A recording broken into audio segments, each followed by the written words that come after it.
What's up, everyone? Welcome back to Tasker's Barbecue Supply. Today we're going to be taking two of our New York dry aged steaks and we're going to be putting them on our new Napoleon Prestige Pro 665. We're going to be cooking them two different ways. One of these steaks we're going to take and put on the grill at a very low temperature and kind of let it come up to close to a rare temperature, but just before actually even rare. And then we're going to throw it on the Sizzle Zone to give it a great sear and see what that tastes like. The other one, we're just going to hold off and put it directly on the Sizzle Zone from raw and just do a sear on each side and get a nice, rare, even to a blued steak on the inside. So I like my steaks rare, and I think that's going to be a great option, is just using the Sizzle Zone. I know a lot of people that do it that way, so we're going to give it a try and see which method we think is better.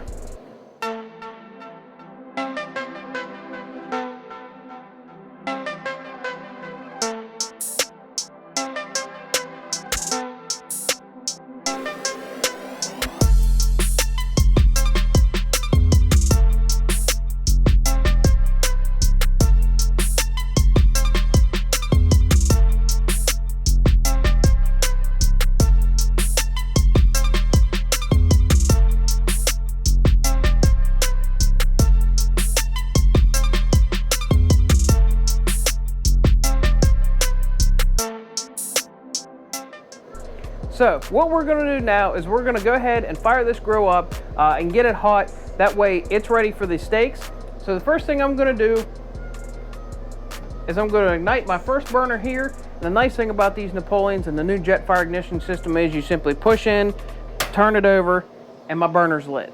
So it'll tell me by it turning red that this burner is lit. I'm going to go ahead and turn it on low because, like I said, we want to do this nice and low. And then the other thing I'm going to do is I'm going to go ahead and get my Sizzle Zone ready. So we're going to lift that up. We're going to set our grate to the higher position. And then we're going to turn our Sizzle Zone burner on. And then we're going to ignite it. So we're going to let that get heated up. Within about a minute, that's going to be over 1,000 degrees. So it's not going to take too long. But while it's heating up, we're going to go inside and get the steaks ready. So we'll meet you inside. Hey guys, before we head inside, just remember, hit that subscribe button down in the corner. If you appreciate what we're doing here, let us notify you when we make some more videos, and you'll be helping us grow our channel and bring you better videos. So, smash that subscribe button, hit the like button, and drop any comments you have below, and we'll see you inside. Alright everyone, we're back inside. We have two of our dry-aged New York strip loins out here. So these are from the dry-aged New York strip loin that we made in a previous video. So we have them ready to go. They've been sitting out and getting close to room temperature. We're just going to hit them with a little of Killer Hog's AP rub to give them that salt and pepper garlic base. I don't like to go anything extreme on my dry-aged steaks. And then we're just going to let them sit out and sweat for a few minutes while that grill is still heating up, and then we're going to show you two different cooking methods. So let's go ahead and get a little bit of seasoning on these, and you don't need to go real heavy with Killer Hog's AP. Just a nice little coating over top will be plenty.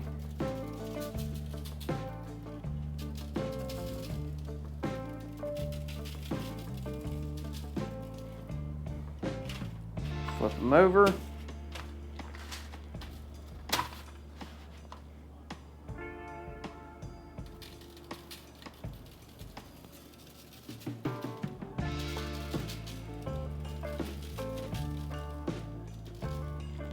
And I'm just going to pat that in a little bit.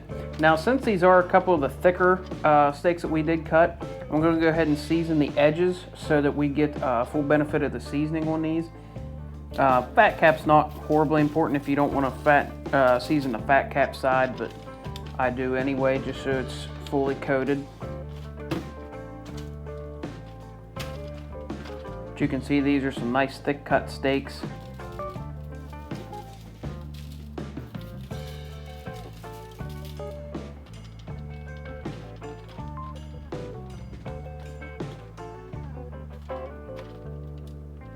And part of the reason they're able to stand up so well on end, not only are they thick cut, but being that they're a dry aged steak, even after a steak is trimmed, it's still a little bit more stiff than a standard steak. So you can notice I can pretty well hold that almost out straight.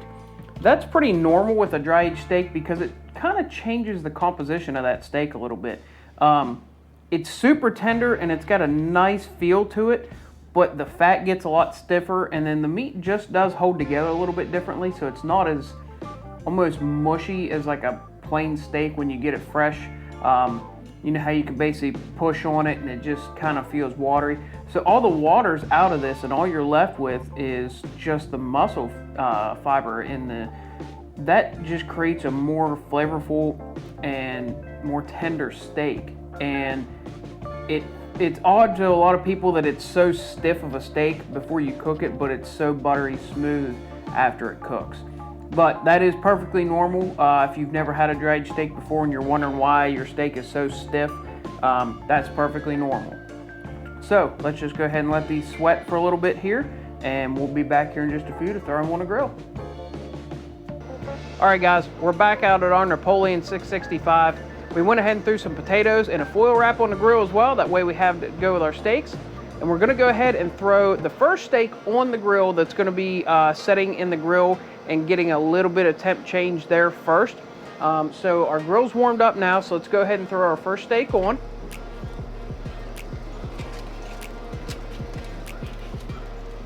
So we're just gonna take our first steak and set it in here to get it start to cook. It's not gonna be super hot because this is just on the lowest setting. We're just trying to get a little bit of temperature in this before we put it on the sear station, so it cooks a little bit more through. And it's not as rare. So let's go ahead and let that set for a little bit. And our sear station's still warming up. When we're ready to sear these, we'll be right back. All right, the time has come that we're ready to throw these steaks on that sizzle zone and see what it can really do. So I'm gonna go ahead and throw our one on here that has not been on the grill yet, and let this other one just finish up a little bit here. So let's grab the one that is completely raw, nothing cooked on it yet. We're gonna throw it on this sizzle zone. This sizzle zone's been on for about 4 minutes now, steady hot, as high as it'll go. We let it warm up on the low setting to get the grates nice and hot, and then we kicked it all the way up on high, and it's been on high for about 4 minutes, so that thing's piping hot. In fact, it's so hot right now that there's just smoke rolling off the grates itself. So let's go ahead and grab this steak here.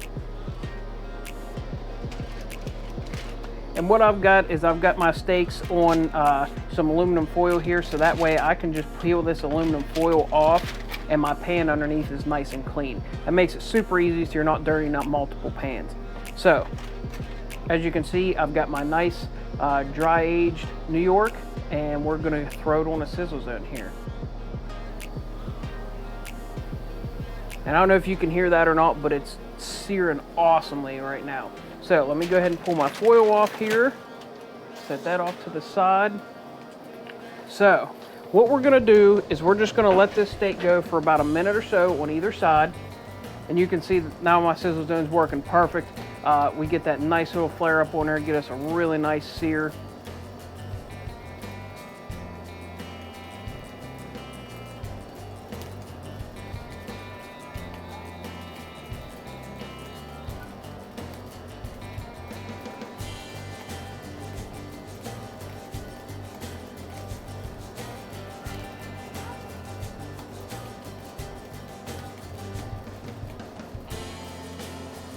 Okay, let's go ahead and flip this.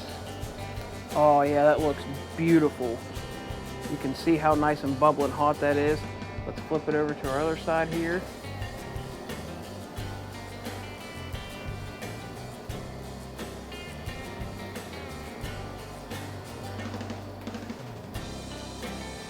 That's what I love about this sizzle zone. It gets so nice and hot, so super quick. You can throw your steaks on there and get beautiful marks on them, finish a sear off. I like to do this when I smoke my steaks. So a lot of times we'll throw our steaks on the Rectech Bull and get a little bit of smoke flavor on it, and then finish it off on the sizzle zone so we get that nice steakhouse hot sear finish to it, but you get some smoke flavor on it also.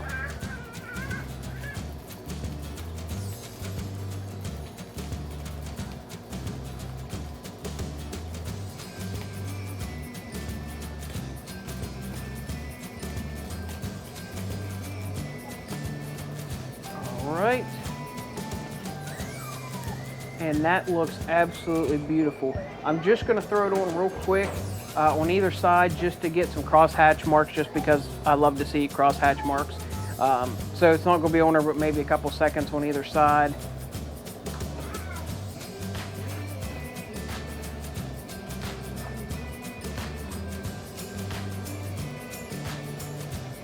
And then that's pretty well it. So that gives us a few little crosshatch marks there I like to see. And that steak looks perfect, so I'm gonna set it on my pan. And now we're gonna go ahead and pull the one off that we've had in here doing some low cooking. And as you can see, like I said, we didn't do anything super hot to it. We basically just got a little bit of temperature on it to start the cooking process. Now we're gonna go ahead and throw it on our sear box.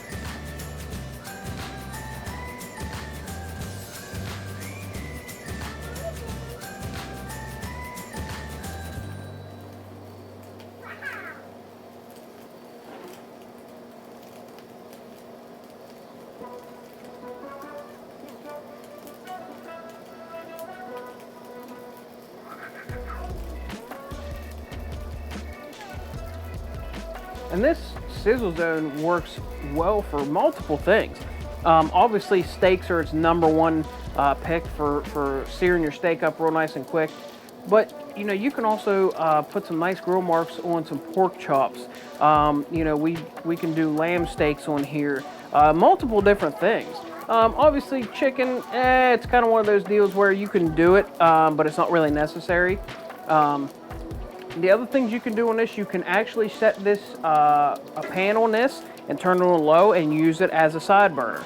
Obviously, you want to have a really nice solid pan. You don't want to have anything flimsy because that much of a heat can warp it. But you know, that's an option, so you can always do that. Let's flip that over now.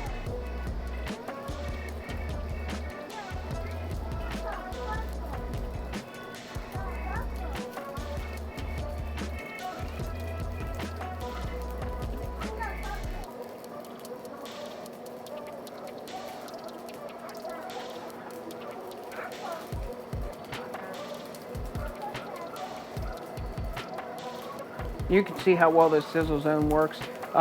You know, the flare up like that right there, it burns off very quickly. So that's just, you know, a little bit of that fat grease dripping down in there and hitting that, flaring up. But that gives it an awesome flavor and it helps the cooking process on it.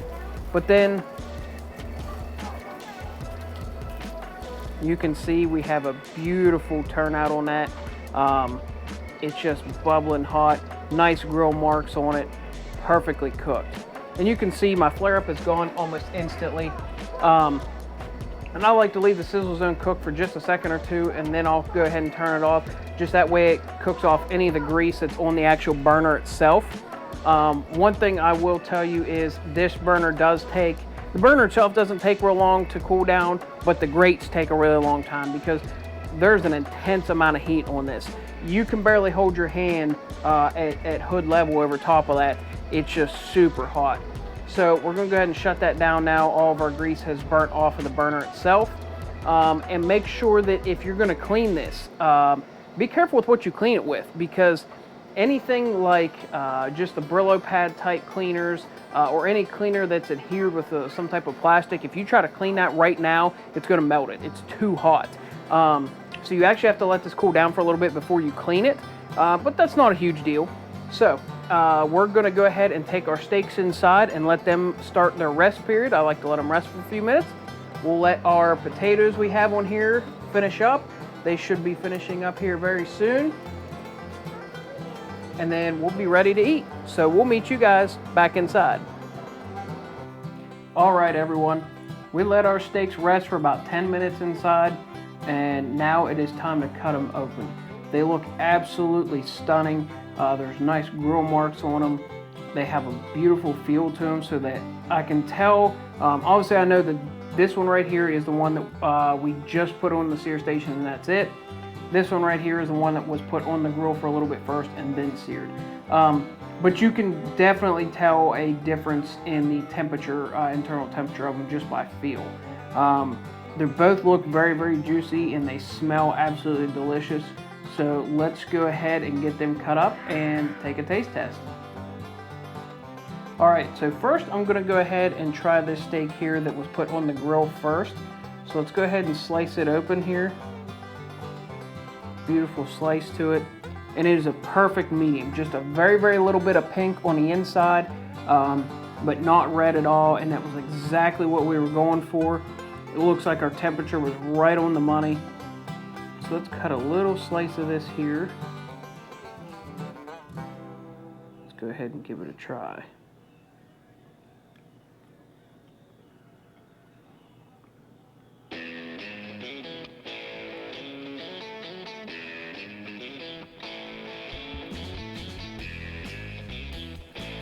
That's absolutely awesome. Now, that's a little overdone for my taste. I prefer a rare, but still plenty tender, plenty juicy. The flavor profile is perfect with that AP rub. And you get that little bit of charred taste on there from the sear box. It's basically steakhouse perfection. So, with that said, let's go ahead and cut into our one that was done more on the rare side. And as you can see, we have more of a cool red center on that, so we're more off at like a rare on this one here. So let's go ahead and take a slice of this one. Cut it. Let's give this one here a try.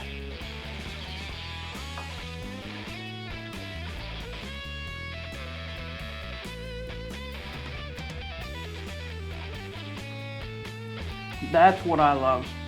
That nice cool red center on a dried steak just gives it a butter smooth texture. Again, flavor profile is perfect, not over salted or over seasoned. You really get the taste of that meat in there without being overpowered by seasonings. You get that little bit of charred taste to it from being seared. It's absolutely perfect.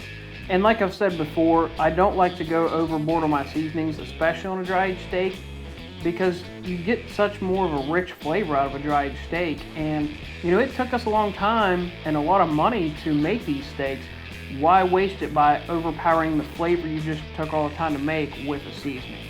So that's why I just do a very, very light coat of AP on it, because I really want to taste the background of that beef. And it just pops on both of these steaks. So that gave you guys a little bit of an idea on what you can use your sear box for, or your sizzle zone on your Napoleon. Like I said, you can also do this on like a Weber kettle or a Napoleon kettle or any type of a charcoal grill. You can still get pretty close to the same effect, but it's really hard to get the same temperature you're getting out of that sizzle zone. So we're going to go ahead and finish these up here, and we're going to eat tonight. But I thank you guys for watching. Make sure you like and subscribe, and we'll see you back on the next one.